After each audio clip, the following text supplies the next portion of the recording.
Stasis as a subclass has kind of fallen back a little bit since we've had all the Light 3.0 subclass updates, and now with Strand coming into the mix, it seems a bit forgotten in some aspects of the game.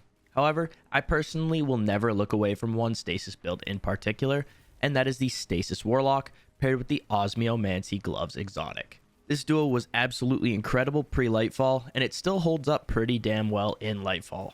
While we don't get the benefits of utilizing Stasis shards as elemental wells anymore, we now get a whole lot of orbs of power to allow us to make this build work almost as good as it used to. If you enjoyed the video, a like and subscription means a ton to me and helps out a lot. Now let's get into it.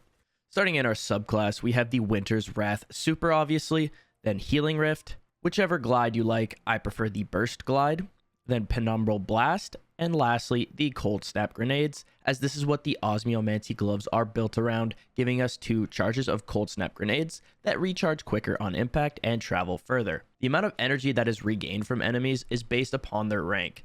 This information is directly from the Destiny Item Manager app, and it shows us the following: 7% energy back from enemy players, which is in PvP, 10% for Tier 1 miners, 22% for Tier 2 miners and Tier 1 elites, then 34% for Tier 3 miners, Tier 2 elites, and then lastly 50% for Tier 4 miners, Tier 3 to 4 elites, as well as mini bosses and bosses. So one tip I would give you when throwing the initial Cold Snap to get energy back and free some targets is that I would go for the higher tier enemies so we can end up getting that additional energy back as much as possible.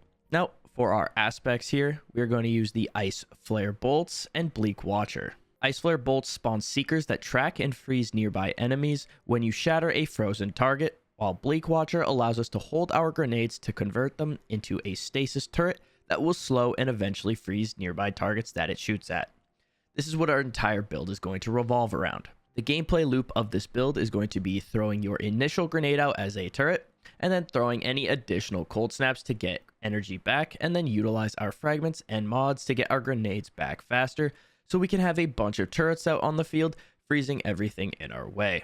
Now let's move on to the fragments. First, we have the Whisper of Torment. You gain grenade energy back each time you take damage from targets. Second is the Whisper of Fissures. Increases the damage and size of the burst of stasis when you destroy a stasis crystal or frozen target. Third is going to be the Whisper of Refraction, which grants you class ability energy when you defeat a slowed or frozen target. Rounding out the build, we have Whisper of Chains. While you are near frozen targets or a friendly stasis crystal, you take reduced damage from targets. Now we can move on to the rest of the build, starting out with our stat recommendations.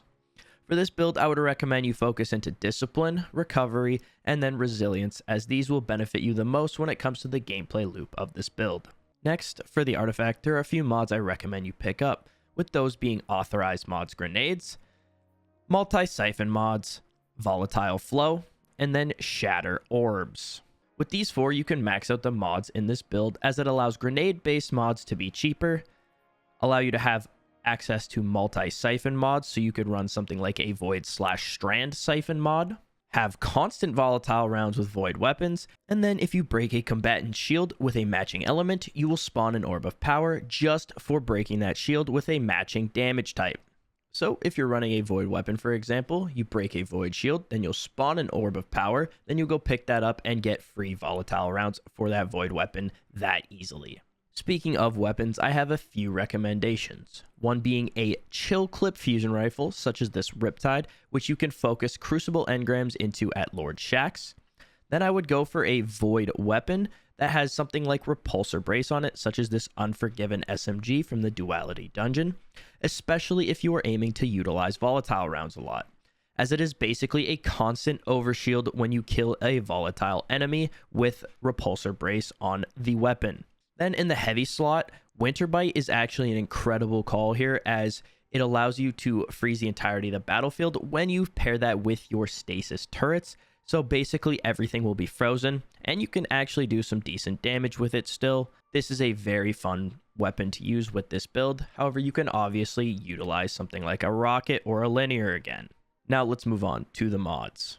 Our helmet, we're going to go with 1 or 2 siphon mods, and then a dynamo.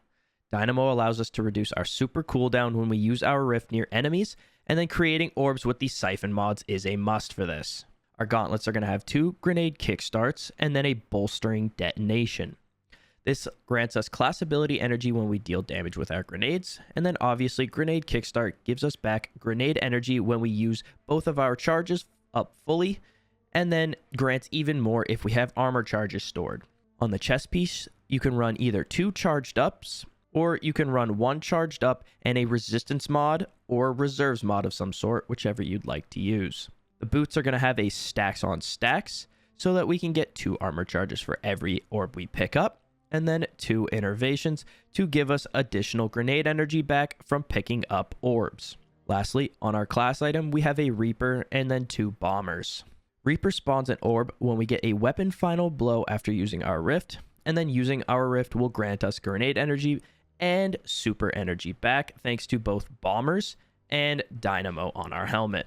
This was one of my favorite builds in the game before Lightfall dropped, as it is so incredibly useful in endgame activities where you are flooded with ads, like in GMs for example, and it's great to see that it is still usable in Lightfall.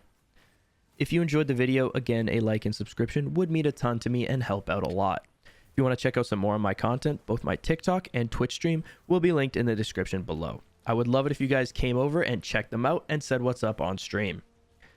I appreciate you all making it to the end of the video here. I hope you guys have a great rest of your day, and I'll see you in the next one. Peace.